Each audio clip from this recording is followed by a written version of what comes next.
Hello everyone, welcome to ComfyEating. Today, I'm sharing one of my favorite ways of making fish curry. It is called Thalassery fish curry. What I love about this recipe is how simple and effortless it is. First, let's soak a small gooseberry-sized ball of tamarind in half cup warm water. All the ingredients are listed in the description box. For the coconut paste, we take 1 cup grated coconut, a pinch of cumin seeds, half teaspoon turmeric, 1 teaspoon red chili powder, half cup water. Grind everything together to get a smooth paste. Take a clay pot or any vessel you use for cooking fish. Let's start by slicing the onions. I've taken 1 small size onion and I've used 1 small size tomato. Let's chop them into small pieces. If it's a big tomato, you can just use half of them.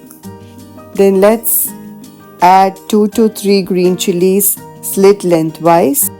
And then add 1-inch piece of ginger finely minced. Next we will add the fish. I've used your golden pomfret. You can use any fish of your choice. Next add the coconut paste. Let's pour some water to the mixie jar so that we do not waste any coconut paste.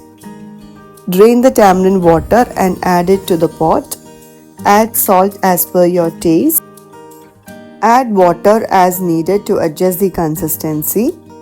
Add half teaspoon red chili powder. Gently mix everything so that the fish is nicely coated with coconut paste and spices. And finally add some curry leaves. Place the pot on medium heat. Once the curry starts to boil, gently stir with a spoon or tilt the pot. Do not overmix as it may break the fish pieces. Reduce the heat and simmer for about 15 minutes. Once the fish is fully cooked and curry thickened to your desired consistency, switch off the flame. At the end, add few curry leaves and 1 tablespoon coconut oil for an authentic taste. Our curry is ready and thank you for watching.